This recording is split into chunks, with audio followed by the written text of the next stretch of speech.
All right. Welcome. This is episode 5 of the Canine Oasis podcast. And hopefully, if you've been here for the first 4, you're getting a little bit of an idea what we're about here. And with that being said, I want to start this one with a little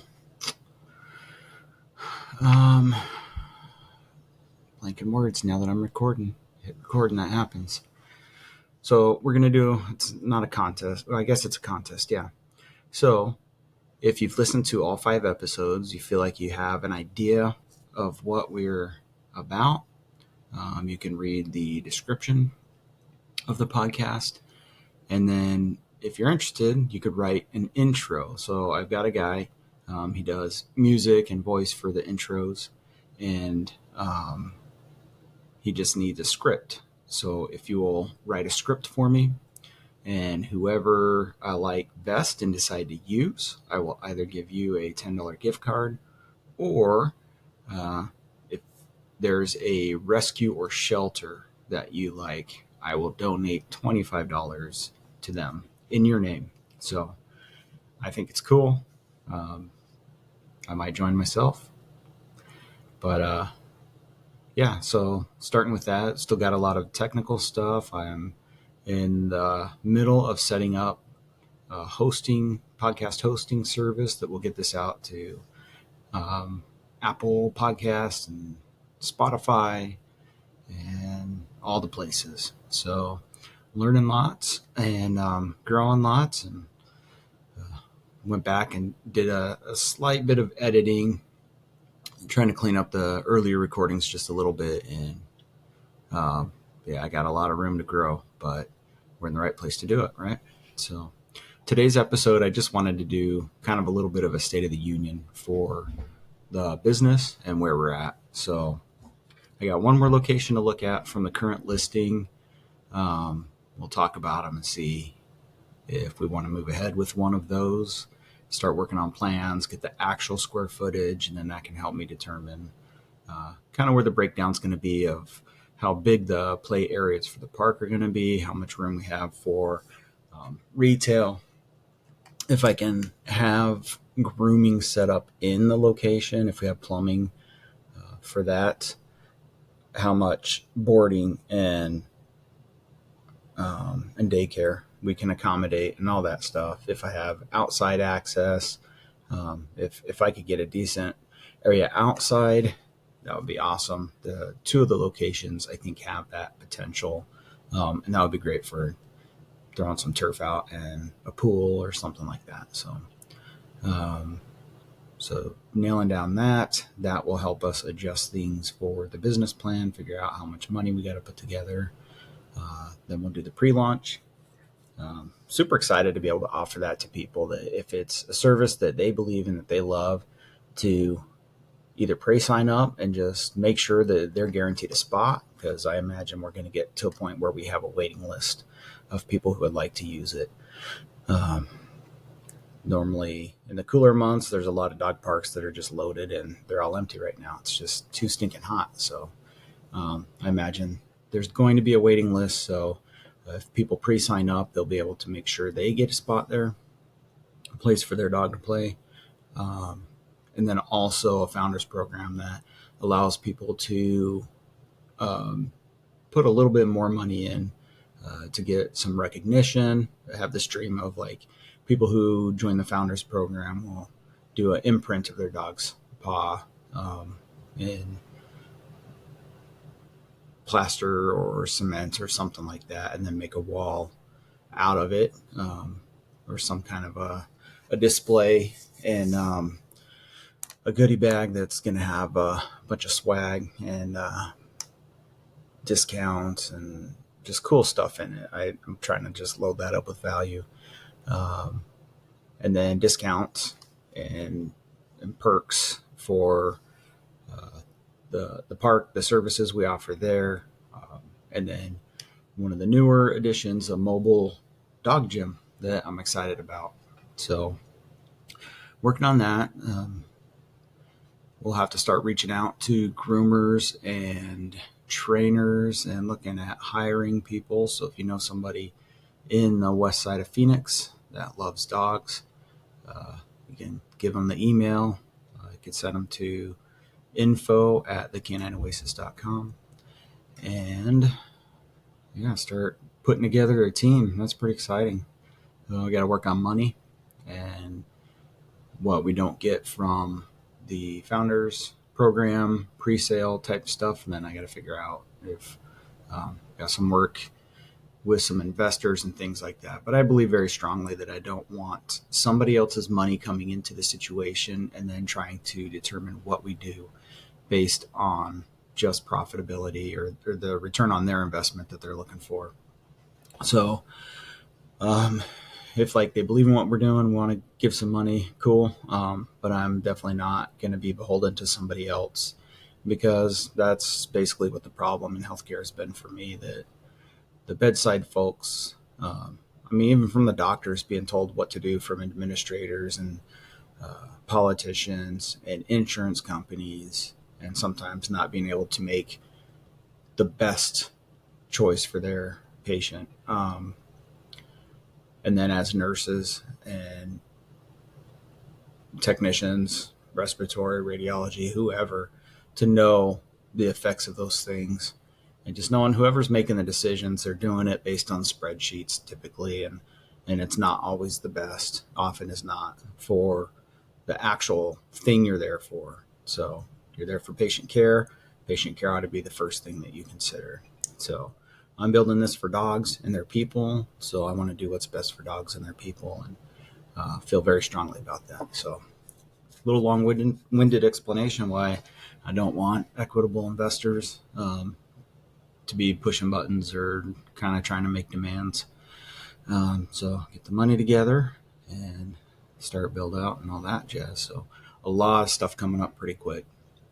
I've been just cataloging so many ideas of all the fun events that we're going to do, and just programs. I'm trying to talk to people who run different leagues like flyball and agility, and even like obedience demonstrations or competitions. I think it'd be fun to either, if we had enough people within the Canine Oasis, to do our own teams in our own little league, or even like there's a place not too far from here called the Zoom Room, and they do a lot of training. They do agility, and they do like group play dates and stuff. So there's definitely some crossover in what we offer. But I think it'd be fun to maybe have their folks come over or us go over there and do like a friendly competition, just to, more than anything, just strengthen the community and bond with people who are passionate in the same way that we are about giving dogs their best life, their best chance. And maybe we could do some fundraising and get some food and beds and stuff like that to the shelters and stuff like that, and just help out. Maybe host like a adoption event at that stuff. So just so many ideas. There's so much fun stuff we could do that all just gets back to being here for the dogs. So it's pretty exciting. As I've been networking and plugging along with business stuff, I just kept bouncing up against this idea of the mobile dog gym, having a Sprinter or other form of cargo van with AC in the back, slat mills, which, if you're not familiar with slat mills, they are light treadmills, but there's no electronics in them. So it enables the dog. They wear a harness, and then there's like a frame over the top that you attach them to, so that they don't go too fast forward or slip off the back or whatever. It just keeps them in position. And then they can run as fast as they want. They can walk. They can stop completely. Like, it's up to their own volition. And it's just such a great thing. I've seen so many awesome videos of like very traumatized, anxious shelter dogs who get to the van where it's, relatively quiet, at least away from all the barking and stuff. And the person running it just kind of teaches them how to use it, and then they can just run. And sometimes these dogs, you just go from just, that scared look of a dog, how they're just hunkered in on themselves, tail tucked, maybe shivering and stuff like that. And then to see once they realize that they're in control of the slap mill and they can do what they want, and that energy that's in, all that negative energy that needs to go somewhere, they'll put it into the running, and you'll just see their posture completely change as they start trotting, and then just a full out run. And they got someone right there with them. It's air conditioned. You can make sure they're taking breaks, getting something to drink, being safe with it. But to see the transformation in some of these nervous or insecure dogs is just amazing. And so I started looking into that, and it fits right along the lines of the Canine Oasis and what we want to do, and how it came about. So I don't know if I shared the specific story in episode 1 or not, but there was the first summer that I had my dog. We went to the dog park, and I feel very strongly about threshold training and things. So if a dog's about to come in or out of an environment, that I want them to sit and defer to me to look for their instruction. And the reason that that's important to me is getting out of a vehicle. For example, when they hop out, I want them to sit and check in with me rather than getting excited and just bolting and maybe running into an area that's dangerous, or if it's in a parking lot, another car's coming to park or whatever. It's mostly a safety thing for me. So we get to the dog park, and we're working on some of his reactivity at the time, where he sees, smells dogs, he's just wanting to go. And so I was asking him to sit, and he was just not listening. He was just acting so, to me, it seemed like almost like a rebelliousness that I knew he knew how to sit. I knew he knew how to hold still and think things through. And he just wasn't doing it. And I was starting to get angry. And then all of a sudden, I think I might even put my hand on the car or whatever, and just felt how hot that was. And it just dawned on me, he's not being disobedient. His poor paws and his bum are burning if he tries to sit down. So I scooped him up, and we ran into the grassy area where there's water and stuff, and checked his paws. And it wasn't hot enough, or we weren't there long enough for it to damage his paws, but it certainly could have happened. And I think that's the day that I first started thinking about, is there a place where you can go indoors and safely exercise and socialize and things like that? And that's probably the day that the idea of the Canine Oasis was born, in a very infant state, and just hoped somebody else would do it for a couple of years until I finally decided that I wanted to do it. And it's been fun. It's been hard. It definitely strains me at times emotionally as I'm put up against tasks that I'm unfamiliar with, or I don't feel I'm very good at. Even going through and editing these podcasts, like, part of me is super proud that I did it, that it's something I've talked about for years, doing some kind of a podcast. And this is probably the first topic that I've been really stoked about, that I think has legs, that I could keep talking about for a long time. And but just always was afraid and held back. And so finally here we're doing it. I set up the goal to have 5 episodes. I'm recording number 5 right now. I committed to getting them published tonight. I'm in the middle of signing up with a hosting, so it's going to be up tonight. And part of me is really proud and excited about that. And then there's the other part, the perfectionist side, and the side that's not so nice to myself, that as I'm editing those videos, like, oh, I sound dumb. I say too much, and the lighting's horrible. I got to get something better for lighting, and just wanting everything to be perfect. And it kind of gets me down a little bit. And sometimes when I have to make those big decisions, and I'm so worried about them being the right decision, that it can kind of drain me, and I can kind of get knocked for a loop sometimes. So that part's been hard. But at the same time, I feel like I'm growing, like pushing against that, just making decisions, setting goals like this, verbalizing it and becoming accountable to other people helps me get it done. And shoot, I don't remember what got me on that conversation in the first place, but well, I got a little too deep into thinking about the emotional side of it and derailed my thought process. But it's exciting. The podcast is going. I think things could be better, but they're happening, so they'll get better. Already, I'm starting to meet people that are going to be a part of the community that are just amazing, that are just going to make me and us better. And I'm excited to see what community forms out of this.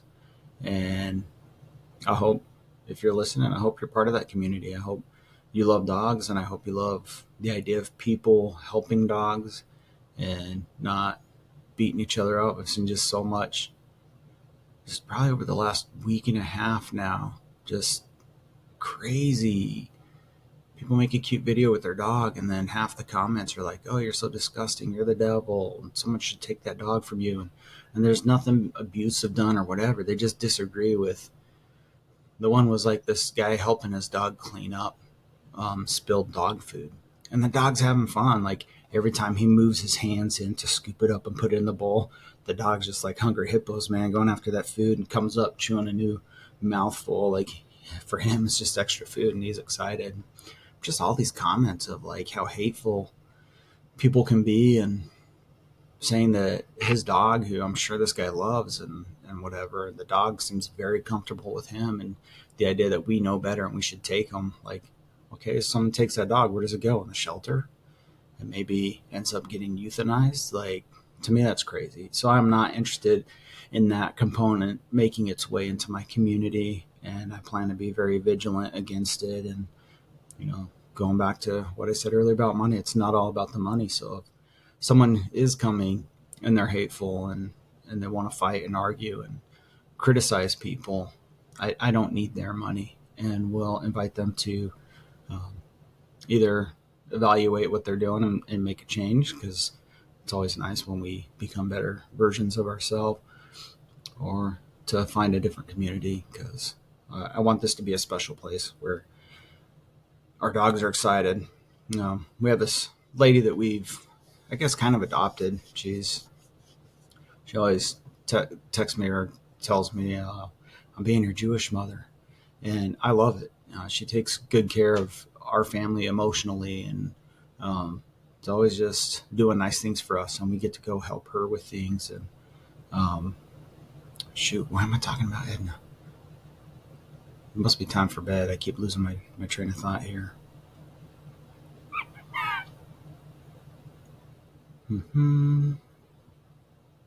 Brady, why was I talking about Edna? Oh, yeah. Well, there's my first co-host. That's Brady. That's my daughter. Glad she was paying enough attention to help get me back on track. I was going to edit that out, but now I think it's cute because she had my back, and that was fun. So yeah, we'll take Chongo over, and she babies him and gives him treats and lets him play with toys, and she has a dog, and the two of them have become friends and play together. And so when we turn the corner and we're just a few houses down from Miss Edna's, like, Chongo absolutely loses his manners, and he's so excited. He's starting to kind of like do this little whimper yell thing and just shake in, and he's just so excited to get in there, and it's like Disneyland for him. And I want that. I don't want your dogs to not behave, but I want them to be excited when you pull up into the parking lot, that they're just, yeah, this is my place, and then to have the people who get to hang out and kind of geek out with like-minded individuals. So that's what I'm building. And if you like that, if you want to be a part of that, I hope you'll be a part of it. The website is live. It still needs some edits. I'm still figuring out some details on it and stuff. But as those come available, I will let people know. And it's just thecanineoasis.com. And still working out some bugs and whatever, but that'll be a place to get information and sign up for stuff. So yeah, I'm excited. I hope this made sense. Definitely feeling the effects of being a little fatigued and trying to get a lot of this stuff done and stuff, but it's good. It's been fun. Chungo's tuckered out over there taking a nap too. So anyways, this is our 5th episode. I still got some work to do tonight to get this all up and available.